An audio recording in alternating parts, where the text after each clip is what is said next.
question and answer going. You in the back, you all in the back, I think you can hear us fine. I decided not to do microphones today. You're good with that? Okay. Okay, a little background on Coach. Hopefully you can hear me.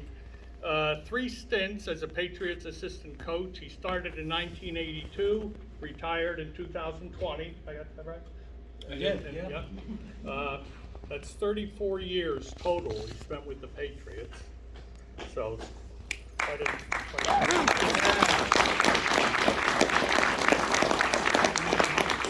it's actually the longest coaching tenure in Patriots history. He's been on staff for 22 of the 27 playoff years. Wow. So, throughout his tenure as offensive line coach, the offense had flourished, finishing near the top of the major statistical categories nearly every season. So, I'm going to start off with 3 questions, and we'll open it up for everybody else to ask some questions.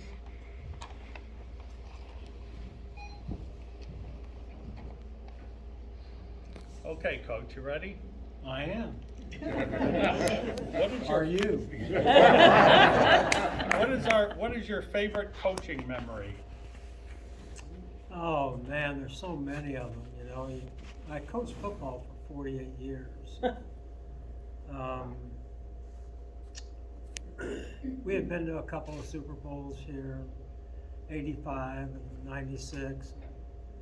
Didn't have any success in those games. And then in the 2001 Super Bowl against the Rams, I guess that would have to be the highest point, you know, because we finally won one, you know, and that was great. Against a team that was a really, really good football team, and we had played them earlier in the year, and they beat us 24-17 or something, and I think that team was really filled with a bunch of guys that were determined and played great, and the whole thing was just a spectacular night, and probably above and beyond any of us thought could happen, or a lot of people thought could happen. I'm not going to sit here and say we knew we were going to win that game. Yeah. You know, we knew we would have to play great, and we did.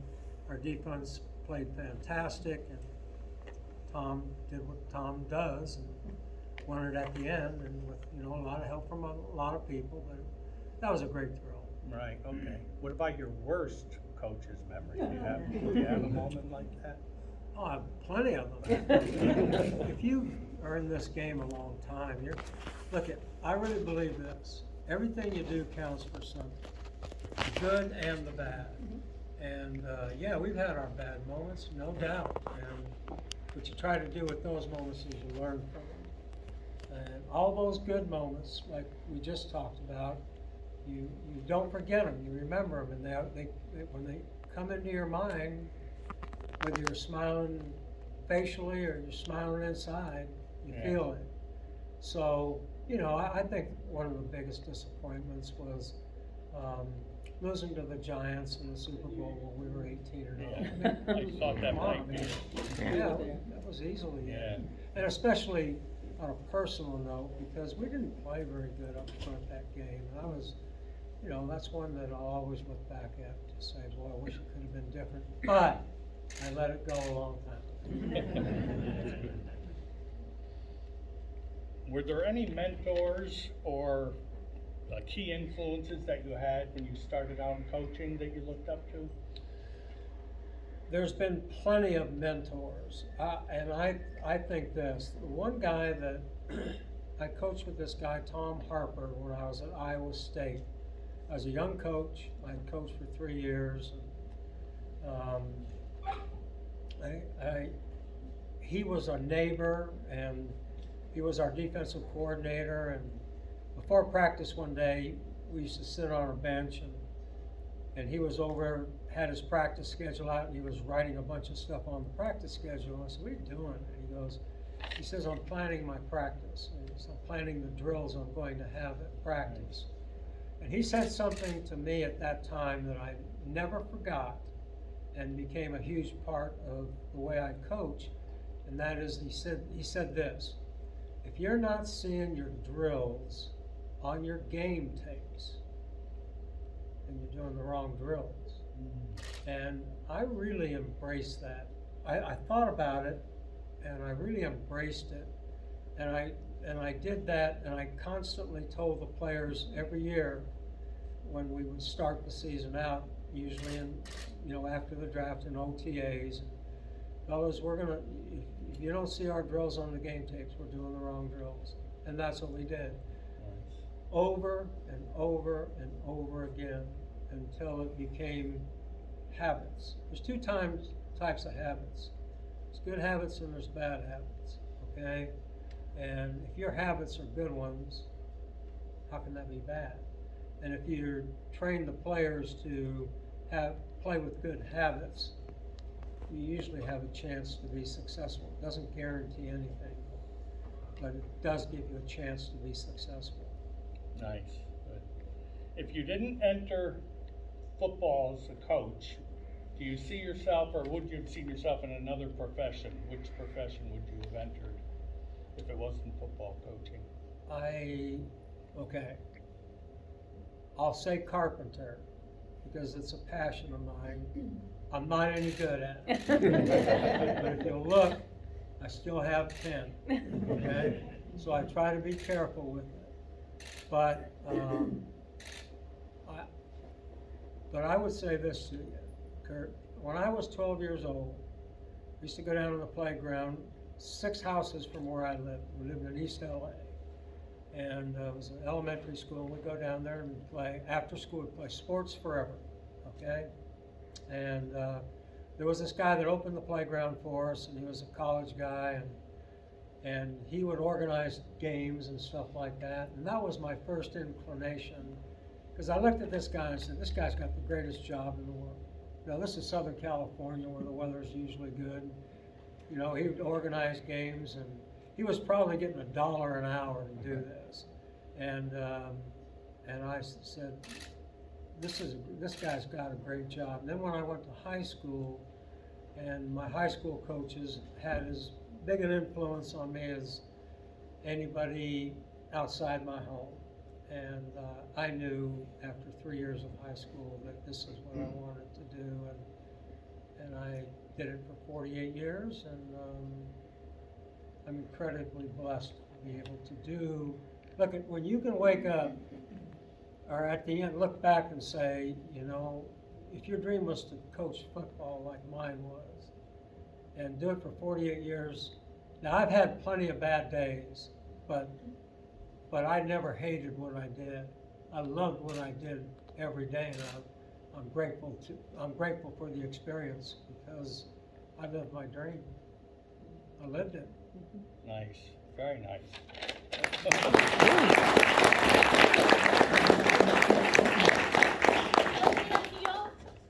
Yes, sir? The offensive line, there's a lot of teamwork involved. Did you have something special that you did for a drill to drill it into the players for the teamwork of the line? To make them work as a team? You mentioned the drills you did. Yep. I think, are you asking me what kind of drills did we do? Well, like, your offensive lines with the Patriots, a lot of them were really, really good. And They were. There was teamwork on those lines. And that's one of the keys to the offensive line. They all have to work together. Yes. And I'm wondering if there was a drill that maybe you ran with the players that helped instill that. What's your first name? My name's Marcel. Marcel. Yes. I really believe in this, and the way we coach was, we didn't do it as 5 guys against 5 defenders. Instead, we would segment it and go right guard, right tackle, center, left guard, left tackle, and we would just go bang, bang, bang, bang, bang, bang, and do these things over and over and over again. And then ultimately, Marcel, we would be in our team periods, and we would see the fruits. They could see the fruits of their efforts, because if we were double teaming with the right guard and right tackle, and the other guys were doing what they did to complement that, then you would see those things. And that's the way we approached it, and we approached it that way forever. Another thing, we never took a period off. In other words, there's times at practice where it's going to be special teams, okay? And a lot of guys, think, well, all right, we got this period off, we're gonna sit and wait 10 minutes and then get rolling again. We would never take those times off. We would take I'd take the linemen, we'd go over to a part of the field, and we would drill and drill and drill all the time. One of the hardest things to do as an offensive team is block all these elaborate blitzes that people run nowadays. And what we would do is we would work on those blitzes. We would get guys in numbered jerseys that would simulate the players that we were going to see. We'd get Brady over there, and he'd give them a protection, and he'd point out the mic, and we would block these blitzes because we were never going to take time off that we could use to help make us better. And that was really important to us. So I don't know if that answers your question, but I think that's in part what you have to do if you want to have any degree of success up there. Thank you. Hey, Coach. Yes. Congratulations. Thank you. I have a two-part question. How's your golf game coming along? It's terrible. But I would say this, what I learned the first time I retired was that there's no one satisfied with their golf game. Everybody sucks, okay? It's a degree of. Listen to any of those pros after a round. I shot 68, but I could have shot 65. I would kill to shoot 60. I would kill to shoot 95. But my golf game's still lousy. I digress. Now your question. Football question. After the '92 season, Dick McPherson got sick. Yeah. And you took over as head coach for the second half of the year. I did. After that, was there a time in your career during football that you wanted to be a head coach? And if so, did you get offers as head coach? Did you not take it because of certain reasons? No, I never was offered a head coaching position. Really? And the reason was I never hired an agent, okay? And I never sought that out, I just didn't.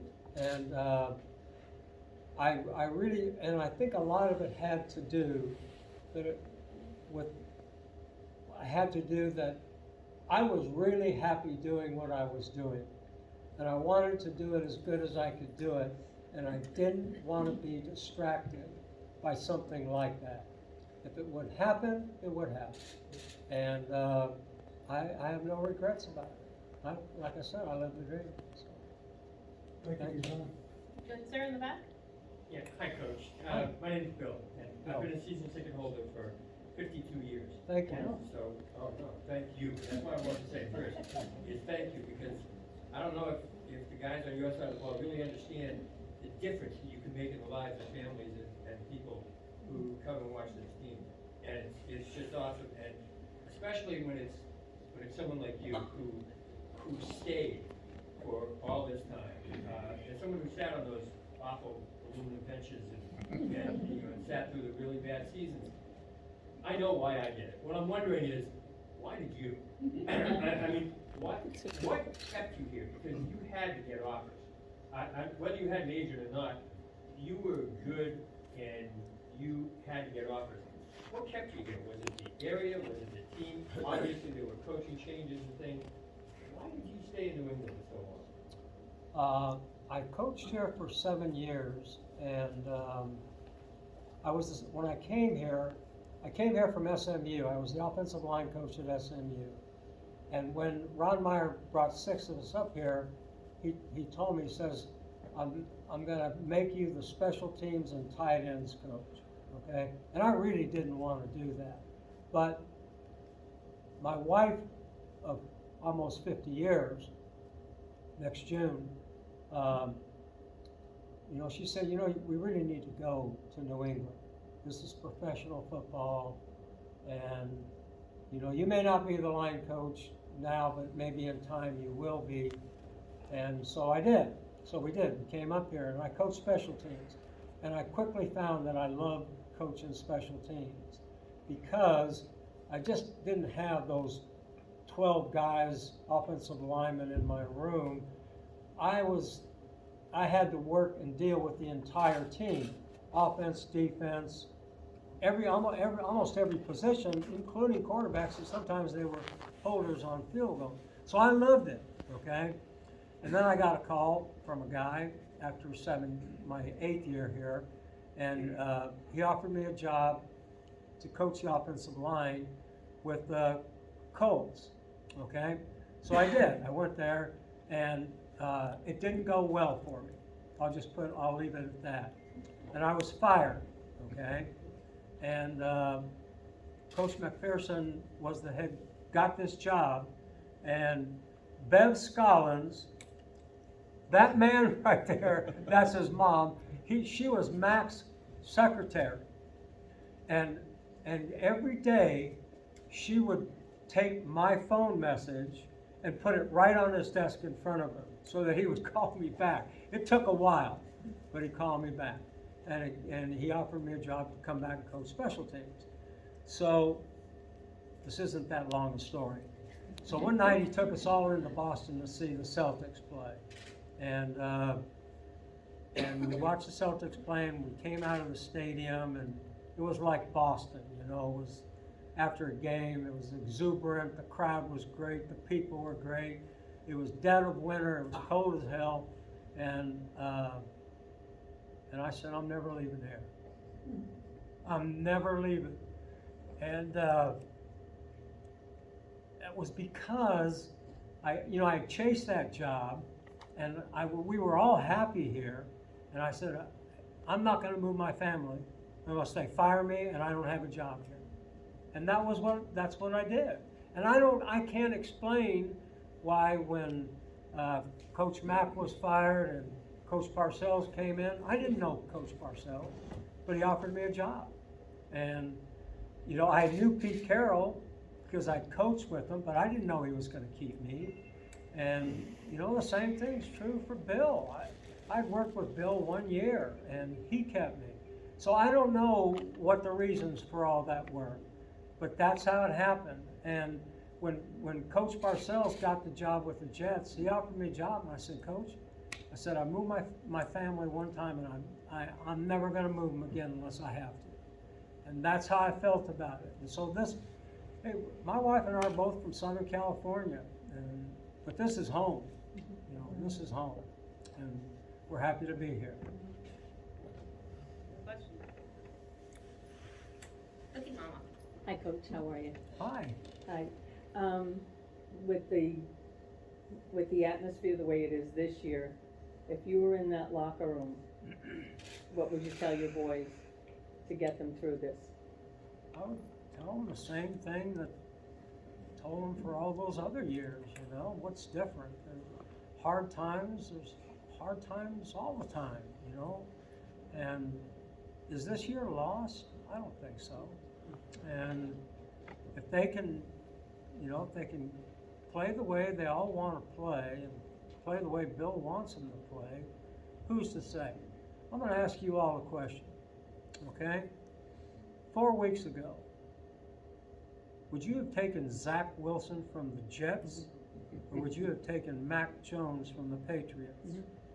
Who would you have taken? Jones. I'm going to ask you this question again. Who would you take now? Okay? A lot of people would say Zach Wilson. And I will say that the reason they would say that is because one is playing at a very confident level right now. They just beat a 5-0 football team in the Meadowlands. Now, they got a great defense, but he did enough so that they kicked 5 field goals to win the game. Right. So I'm just saying is that, can this guy get it turned? Can he be better? Well, that's what you always hope for as a coach. So look I couldn't go in there and wave a magic wand. No one can. But you keep spreading the message. The message is work hard, do your job as good as you can do it, okay? Believe in the guys around them and make them believe in you. All those things that are so important, okay? And then comes a point where you just gotta shut up and play. and play as good as you can play and as hard as you can play. And if all of a sudden, you know, they go out there and beat the Buffalo Bills this week, things are gonna be a lot different. Oh, yeah. We're all gonna be a lot happier and more pleased, and all those people that think they know a lot, you know, on those radio stations and stuff, they're gonna Shut 'em be up. chirping like birds, like, they won't be chirping as much, Shut 'em up. right? And, you know, and that's what this is all about, it's just overcoming adversity and trying to find the right course for everybody. They've got strong captains too, their captains. Sure, they got great, they have leadership, they got a lot of things going for them. Just gotta play better and make less mistakes and make those other guys make mistakes and see how it goes. And we got cookies for you. Looks like you got a lot of cookies now. They're up to you. Thank you. Sir? Hey, Coach. We recently talked with Ivan Fierce, and he mentioned that a young Kevin Falk came to you after practice and pulled you aside and said he wants to learn pass protection. How did that go, and have you had any other running backs or things like that happen? Well, it must have went pretty good. Yeah. Kevin's one of my favorite guys ever, one of my favorite football players ever, and a great, great teammate, a great friend. He came up to me after a practice over at Bryan College, and he was struggling in pass protection. I said, Kevin, this is what we do, this is how we do it, and, you know, get in this position, get your hands in front of your face or in front of your chest, and use your hands as a primary striking point. And if you have to cut them if you see a guy that you're giving up 40 pounds to, you got to cut him to get him on the ground, do it. But, you know, bend your knees, get down, take them on, and hold them off as long as you can, and bust your ass doing that, and it usually works out all right. I think that Ivan was a little bit effusive in his, you know, in saying that, but I sure, you know, we became a better football player when Kevin Falk, when we stopped worrying about, you know, Kevin pass blocking and you know, he took care of the ball too. He learned to take care of the ball, and when he stopped fumbling it and became the player that he was at LSU and was here when he first got here, he's another one of those guys that found confidence and became a great, great player, and he's right in this hall. Coach, you know, in your career with the Patriots, what player were you most proud of that you developed? There's so many guys. I always look at it within this context. Those guys that a lot of people expect a little of, but in critical situations, they are able to rise to the highest point possible. And I can give you some examples, like Russ Hochstein, who started for us in the Carolina Super Bowl. And he was drafted by the Tampa Bay Buccaneers, and they cut him. And after a year, they cut him, and we claimed him and put him on our practice squad. 4 years later, he's starting a Super Bowl for us. He wasn't a starting guard for us. It was due to injury. But this was a guy that was all day tough. And from Nebraska, and I loved him as a college player because somebody was getting hit on every play. It might have been your own guys, but somebody was getting hit. And the Wednesday before the Super Bowl, another one of those pundits who happened to be a Tampa Bay player, who was the defensive tackle, him too. You know, he was on TV, and he said the worst things you could possibly say about another player in regards to Russ. And you know, this guy can't block nobody, he's terrible, on and on and on. And you know, everybody saw it. Everybody saw it.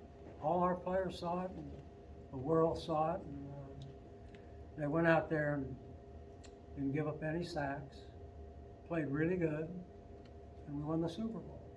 Now, how could you not really like that story? Because it's a great story.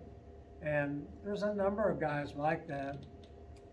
Steve Neal he didn't even play college football, okay? And, you know, we were in training camp at Bryant College, and Bill, we were in a staff meeting. It was the second day. It was actually the day before training camp started. Bill got us in the staff meeting and said, we got this guy coming in. He's an NCAA wrestling champion. We're going to work him out and see how he does. So little did I know that Steve had signed an agent whose name is Neil Cornrich, who was coincidentally Bill's agent. Man, this is a lot. So we all went out there to watch him, and I'm watching him, and I'm seeing this guy run around and saying, I'm not getting this guy. I don't know why I'm being. This guy's too good to play offensive line. 6'5", 290, can run like a deer, off the charts athlete. I said, we don't get guys like this in the offensive line, so, you know, and so we signed him. He was terrible on defense. He could not have been any worse. I mean, we couldn't wait for him to go out there because if we wanted to run a draw, he would run 10 yards upfield, we'd run right behind him. And we could trap him, we could do everything. So after about 3 days, Bill said, this isn't working out with Steve, and so we're gonna cut him. I said, Bill, don't cut him. I gotten to know the kid. He's from San Diego, where my wife and I went to college. And I said, listen, give him to me, I'll take him. We don't have anybody like this. And so he didn't know a whole lot about offensive football. So we put him in the first one-on-one pass protection drill, where the defensive guy is rushing against him. Just those two. Now, think about this for a second. This guy's a world champion wrestler, two-time NCAA champion, in the Wrestling Hall of Fame, okay? And the first pass rush, the defensive guy grabs him and tries to jerk him. Well, people have been trying to do that to him for his whole wrestling life. That was Steve's world. He was the most natural pass blocker you could ever see. They couldn't get by him. They couldn't do anything with him. And so we were watching the one-on-ones from that day as a staff. Bill didn't see any of this. And he goes, who's that? I said, that's Neil. And he goes, oh. And about 10 minutes later, he goes, who's that? I said, that's Neil. and so he says, he's pretty good. I said, he can pass block. Now we got to get the other stuff figured out. But he can pass block. And he was the most natural pass blocker I've ever been around, ever coached. And, you know, we kept him, and it wasn't without its pain now. But he learned how to play the game and play the game the way we wanted it to play. And he had a 9-year career. And you know, it's all because he just said, you know, let's give him to me, I'll take him. And we didn't have anybody like him. Yes. I have a question. I'm Kelly. Hi, Kelly. Coach. We all know Matt Light is kind of a prankster. Yeah. And I didn't know if you had anything that He told you to ask this question. And you're lying if you say no. What one did he want me to tell you? I don't know if you had like a favorite, or if you were ever in on any. I was never in on anything. Oh. Matt didn't like me as his position coach only because I was all business. And I wouldn't tell jokes. And I wouldn't play around with them. And so, having said that, after the few years went by and he got a little bold, he went down to Radio Shack. And he got this device that he could put in my mouse on the computer that would make the arrow go crazy. Now you're talking to the least technical guy you've ever been around. So it was, oh, what's, so I went all the way down the hall. I got the video guys there, and then all these linemen are in there snickering.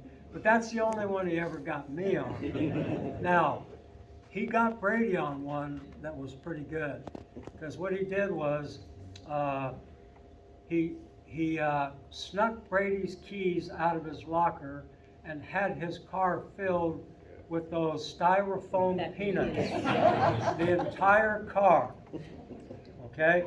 Now, Matt was like, you know, he was a second-round draft choice, but he didn't have that much money. Now, Brady, this is like Brady's 5th or 6th years, and he's got a lot of money, okay? So, the next day, Matt went out to his car, and there were no tires on his car. Brady had that money. So, that was when Matt got the message. So, one Matt Light story, we drafted him and brought him in the day we drafted him.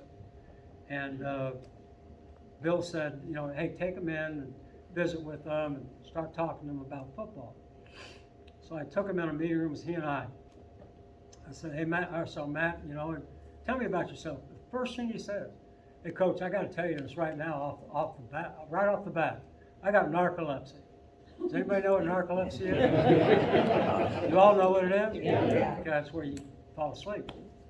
He says, Coach, he said, I can fall asleep. I can fall asleep anywhere. I can fall asleep, you know, on a date with my girlfriend in front of the TV.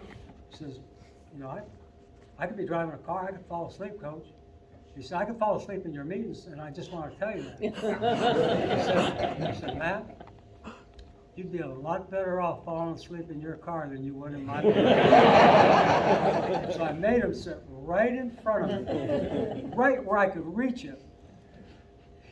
That guy had the greatest knack of sitting straight up and sleeping with his head like this. I couldn't tell if he was asleep or not, where others would be nodding or, you know, I couldn't tell. So I had to direct questions at him, and he could pull it off, because I knew there were times he was dozing. Special guy, special player, fun to have around, but I just wouldn't tell Joe for him. So. Matt Light. Yes, sir. Hi, my name's Eric. This is my son Caleb. I appreciate you Hi, coming. Caleb. I had heard a story that leading up to Super Bowl 38, because of injuries and depth issues, the long snapper was not able to play, and you guys ended up bringing in a guy who was a school teacher, Brian Kinchin. Did. And I just wondered, you know, with obviously your work as a previous special teams coordinator and then your work with the line, you know, what your memory was of how nerve-wracking that week was leading up to the Super Bowl, and what help you guys kind of provided each other as a coaching staff to get through that. We had Brad Seeley coaching special teams. Brad's a great one of the best special teams coaches in the history of the league. He's a great coach. So, from that standpoint, I wasn't worried about I knew Brad would get this guy ready to go. So, but we did have some painful moments at practice that week where I was, oh man, oh boy, you know, we'll see how it goes. And, but we went to the game and he was active. He was our long snapper. And of course we won that game with the last second field goal with Adam. And so I'm standing on the sideline and Brian's snapping the ball and got a guy holding it for him, and it's not going very good. I'm thinking, oh my God, we're getting close to kicking this field goal. And so we send him out there, and I was standing on the sideline. I'd been a special teams coach, like I said, for a while, and I'm thinking, please God, please God, please God. Because you never want that to happen to that kid. Mm-hmm. You never wanted that to happen. You never would. I mean, that would be the worst thing ever. And he put it on the spot, and it got down, and the military kicked it through, and thank you. You know? And it was great. I was so relieved for him. Bless his heart, I was so relieved for him. And us too. Yes, Yeah, Coach. My name is Mark. I know. When you were coaching at SMU, you coached the offensive line in the Ron Ryder. I did. What was it like to coach that backfield with Eric Dickerson and Craig James? I didn't coach them, I knew you didn't coach them. but I just watched them run. That was incredible. Yeah, they were great. They were unbelievable players. They shared the same position willingly. They were the first backs in NCAA history to rush for over 1,000 yards and average over 100 yards rushing a game. And they shared the same position. It was phenomenal. And I'm just saying that that's the kind of players that they were. They were off the charts special.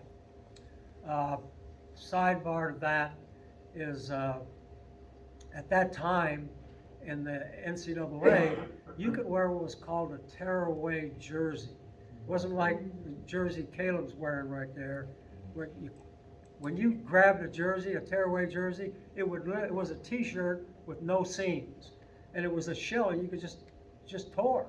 You couldn't. If you were trying to tackle anybody that way, you would never tackle.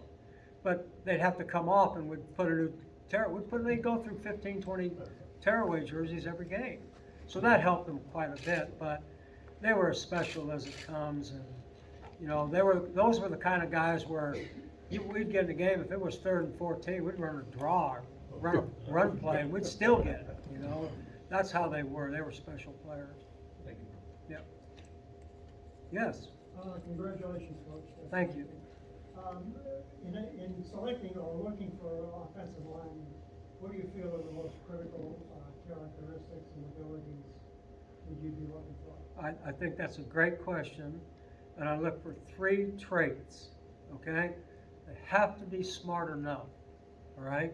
They have to be guys that conceptually understand what you're saying and are able to apply what you're saying, and guys that 2 weeks later will remember what you said and not forget it, so you have to retrain them.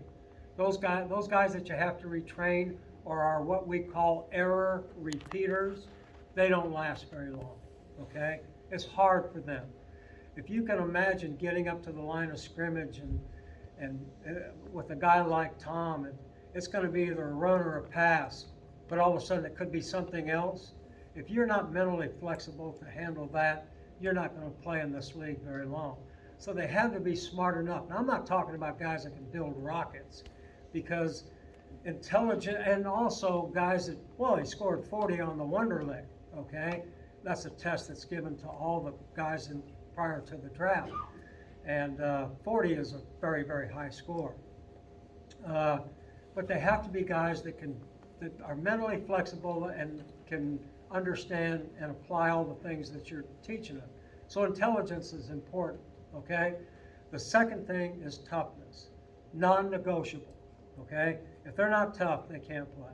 If you don't see toughness in their play as collegiate players, then you're never going to see it. That old saying about if a dog's going to bite you, he's going to do it when he's a pup, okay? That's the same thing. If they won't hit you in college, they're not going to hit you when they get here, because there's real men out here, okay? And so they got to be tough. And then the last thing is they have to be athletic enough to play the positions you want them to play, okay? So if you're drafting a guy that you say he's a left tackle, you better have enough skill to play left tackle, which is the toughest position up there to play, okay? Or if you're saying a guy is physically capable of playing center or either guard, then he has to be flexible enough to do that, okay? Or athletic enough to do that. We only went to the game with 7 linemen, okay? 5 starters, and 1 guy that could swing between the inside 3 positions, and maybe a tackle that could play left tackle or right tackle.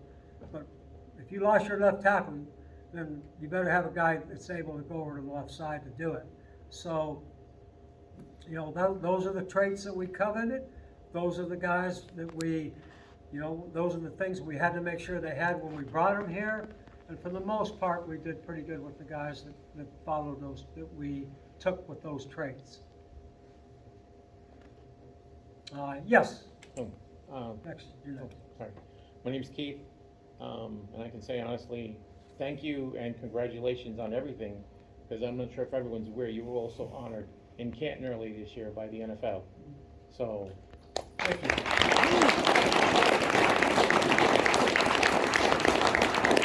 Obviously well-deserved, because in our opinion, and like I said, since I was 6, I've been going to games and practices back in Bryan College, back in the day, to travel a half an hour to come back and forth. But in your opinion, in your experiences, what was by far the best, strongest, most athletic team that you've ever coached with the Patriots? Are you talking about all positions, or are you talking about just linemen? The entire lineman. Oh, yeah. Okay. For every single year you've been with the Patriots, what, in your opinion, was the time that you were gifted with the absolutely the best lineman? Oh, we won 6 championships. I was only part of 5, but they won 6 championships, and for the most part, the linemen that were on those groups acquitted themselves pretty well in those games. Okay, and so it's hard for me to say the best group. The best group was probably the group that, truly the best group, that lost to the Giants at 18-0, honestly. Yeah. Okay, but we didn't play our best football that day. And I'm the culprit, because I coach them. And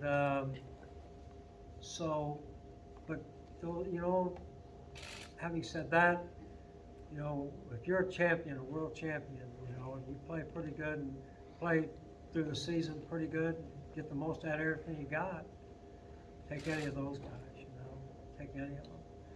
When I first got here, we had John Hanna, Pete Brock, Brian Holloway, Ron Wooten. We had some pretty good linemen on that team.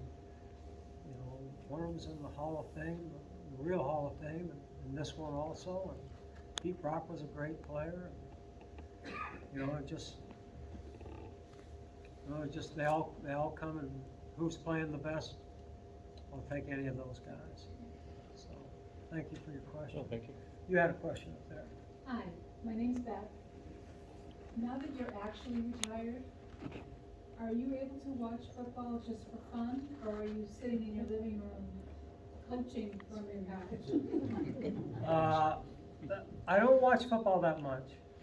I don't. I'll watch the Patriots, and our son works for the Jets, so I gotta watch him. The other day I was in hog heaven because I had the clicker, and they were at the same time, and I was going between 8:06 and 8:10, but I had to get it right. So I watch it as probably a fan, but there's times where my wife says, "Why are you losing your temper that way?" I don't know, and that's probably why I don't. I don't like doing nothing. And to me, sitting in front of the TV is doing nothing. So I usually try to find things to do, and I do. And but I played and coached and loved every minute of it. So it's in here. I don't apologize for that. Thank you. What does your son do for the Jets? He is what's called the assistant to the head coach, or now the new title is chief of staff. So he does all the things that the head coach doesn't want to do in terms of dealing with everybody in the building. Is he like Burge? Perfect. He's Bears. That's exactly right. And he's here this weekend. They have a bye. Nice. It's great. Yes, sir. Congratulations, Coach. Thank you. My name is Bill, and I'm just wondering, could you tell us a little bit about your carpentry? What do you doing on here? Well, I have a great shop, okay? I'm in a great shop. A lot of windows, a lot of lights. Got everything that you could want in that shop. I'm not afraid to use them. I really try to plan things out as much as I can. I've built bookshelves, tables, hutches, corner hutches, anything I can think of that somebody wants in our house, or somebody wants. Not for sale. I'm not great at it, I love doing it, and I watch all those shows about it, so it's fun for me, and it's a great way for me to pass time, especially in the winter, so yes, it's good. Enjoy your shop. Thanks, I do. Yes, I'm Zach. So recently you've been recognized by the Patriots Hall of Fame and the Pro Football Hall of Fame. I just wanted to know how much those honors mean to you. you know, honestly, Zach, those are things I never thought much about. The Pro Football Hall of Fame, so everyone understands, that was an award that was started 2 years ago, and it's called an Award for Excellence.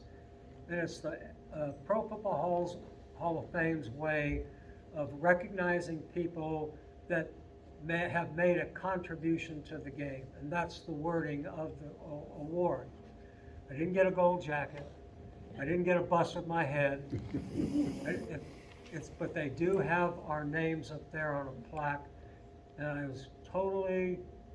I was shocked that anyone would do that. And I'm extremely grateful that our family could go there and be part of that. And I will always cherish that, as I will this weekend. Look, there's never been an assistant coach that's been in the Patriot Hall of Fame. And there's been a lot of great assistant coaches coach here. Coaches that are a lot better than I ever was, okay? And I don't know why I've been given this honor, but maybe what it will do is allow other coaches to get it as well. And so maybe that's the best thing about it. So thanks for asking that question. And there's a gentleman behind you that has another question. How you doing, Coach? Thank you, first of all. So my question is, how do you command the room? So you have a bunch of 300-plus pound linemen in a room, right? You're not the big stature, right, like myself. So how do you command the room? And if you have somebody that steps out of line, how do you get them back in? Yeah, those are great questions. You know what I learned? What's your first name? Mike. Mike. When I first got here, so I come up here from Texas, been a college coach for 12 years, got all these pro players, and I was coaching special teams.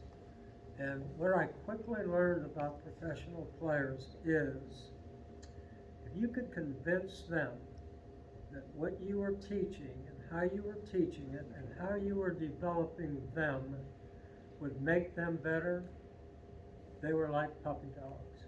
They would do whatever you asked them to do. If you didn't convince them of that, then it was a different story. So I went into this thing and I just said, I didn't know a whole lot about it, but between when I got here and when I went into the first meeting, I was going to be the most prepared coach that there ever was. And I was going to convince them that I could help them be better players. And I think, and that has really just kind of been the way I've done things forever. Was I as good an offensive line coach my first year as I hope I was my last year? I don't think so. But it's like anything, the more you do something over and over and over again, I think, the better you are at it. And I think that was a big factor for me. Not the smartest guy in the world, not the great, brilliant guy, but, I don't mind working hard and coming in early and going home late. And I think that, that's been the approach I take to it. There hasn't been many instances when guys have stepped across the line, quite honestly. And, just when it happens, you better address it right there. And, because it's not going to it won't get better. And you let them know, okay, you're out of line, and here's why. And quite honestly, I had a lot of guys in those meeting rooms that were born to the breed.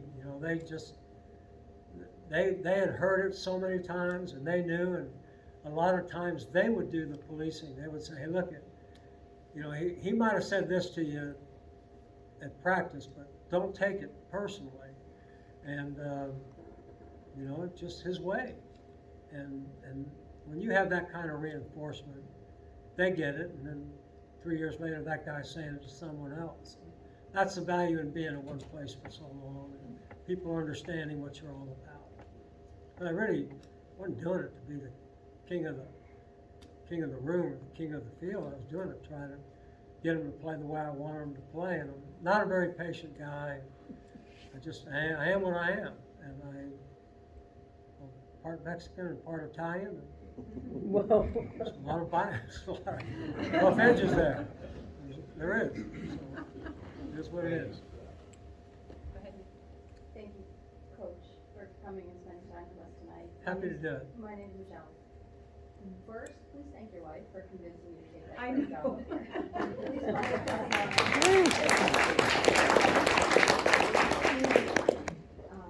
But my question, we talked a lot about the offensive line and the coaches, or the players, you've had the opportunity to coach. Which defensive players kept you up at night? Oh, What are the my ones God. that you played against and you went, oh no, I gotta hit this guy this week, or he's gonna take us down? Yeah. Aside from that Giants team you referenced a few times. Yeah. We don't need to talk about No. I let it go. That's a great question. And every week it seems like there's one of those guys. Matt Judon, when he was at the Ravens, oh man, I love this guy, And yes, there are those guys that make you sleep less at night, and guys that you have to have a plan for and prepare for, and guys that, and the one thing that I've always appreciated about the guys that I've worked with here and the coordinators that we've had here, they were always very sensitive to those things. And they would say, look, this guy can wreck the game. When we were playing the Rams in the Super Bowl, Aaron Donald can wreck this game. What can we do to not let him wreck this game? And part of it was, what we all came up with. Part of it was Josh and Brady coming up with a certain way of doing things in that game that made it easier for us. And I'm gonna, without making this, rocket scientist stuff, let's say as an example, they have 4 down linemen, and they wanted to only rush 4 guys against us. Well, how many do we have? 5. Okay, we got 5, all right? So if we were sliding our linemen to one side, one of those guys was the center, so now we have 3 on 2 right there, right? Okay? But Aaron Donald's back there. But the Mike linebacker's there. Okay? And we have to push our protection towards the Mike linebacker. So Josh and Tommy got together and says, hey, look, I know this Mike linebacker's not coming. So I'm going to make that guy the Mike over there where Aaron Donald is. And so we all get on the same page on this. We all see what we're doing here. And so we, as more than not, a lot more than not, had 3 on 2 to the side Aaron Donald was set to. And we always had more guys in there than he could rush through. And it made it that much easier. But Michelle, those are the types of things that you have to be sensitive to every week, every game, because there's those players that can do that and wreck the game for you. And to me, that's just part of working and making sure that you have the best plan you possibly can for the players, because they're the guys that got to go out there and do it. And we had that quarterback there that could see and understand and tweak things and make it possible. Great question. Thank you. I would imagine going against Big Vince and Willie and the boys helped a lot. Oh yeah, that was always they always prepared. Yeah, and going against a Bill Belichick defense, where they're always going to do certain things and tweak their. Look at my greatest thrill in practice was when we would work against our defense on blitz drill. They would run every blitz they wanted to run, and people would say, "Well, That's not fair. Yeah, it is for me, because part of everything you try to do is get your players to adapt, okay? We have rules for every protection system we have. And those rules sometimes have to be pliable enough for us to, flexible enough for us to get everything done. And if they don't know the rules, we're going to fail. But if they knew the rules, we could get things fixed up front, where those are the guys that have to fix things in games.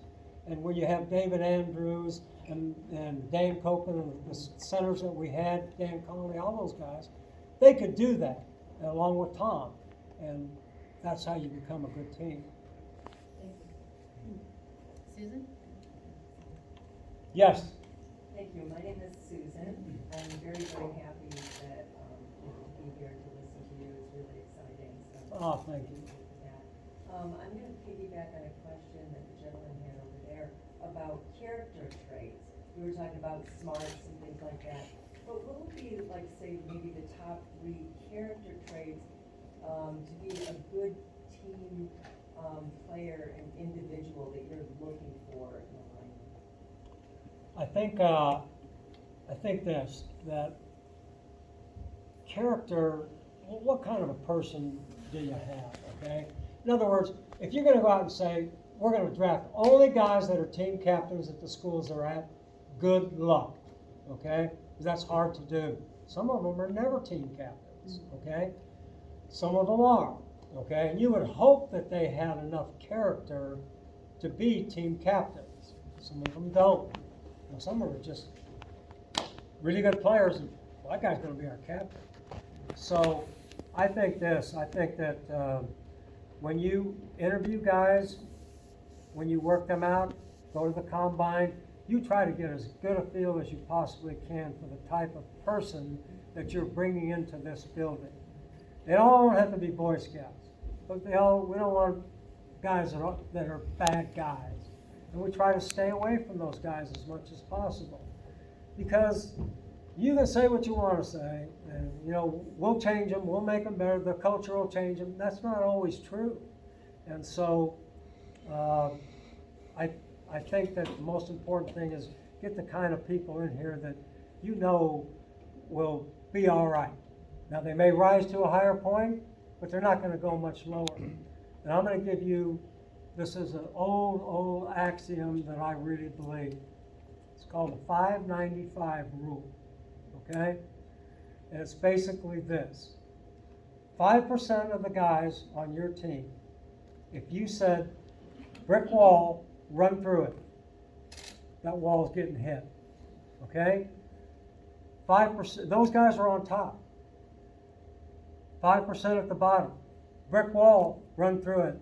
No way I'm running through that wall, okay? They're down there. They're not bad guys. They're on your team. They're just not doing that, okay?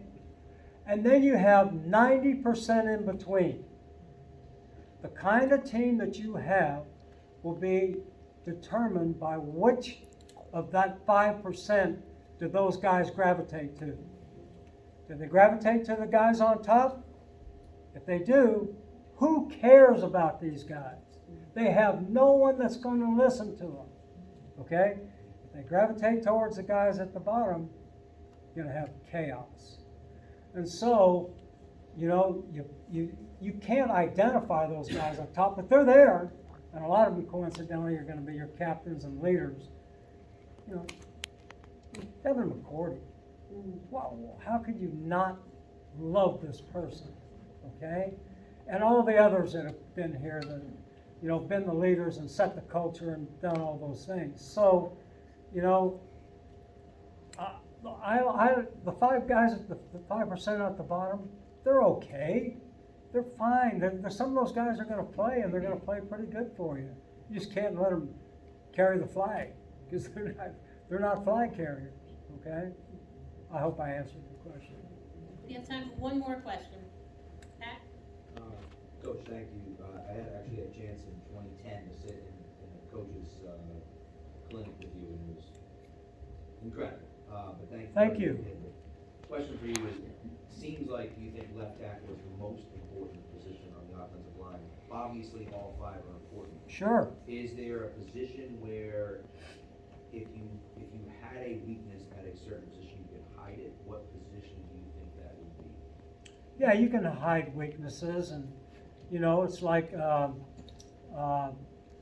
anything, you know, all right, this guy's obviously not as good as the guy he's replacing, okay? And we might have to help this guy a little bit, and also two guys have to get used to playing with one another that normally don't. So all that comes into play. And that's why I am a huge believer in coaching the whole team. I don't believe that you only coach the starters. Coach them all. Develop them all. Because you never know when Russ Hochstein might have to start in the Super Bowl. Or Brandon Gorn, or Tom Ashworth, or Steve Neal. They all did. Dan Conley, okay? They all did. So coach them all. Make them as good as they can possibly be, and get them to play like you want them to play, and then let the chips fall. And where you might have to tweak them and get a little bit of help, like we were talking about with Michelle, then so be it. But I think that's really important. Coach, it's been an honor and a pleasure.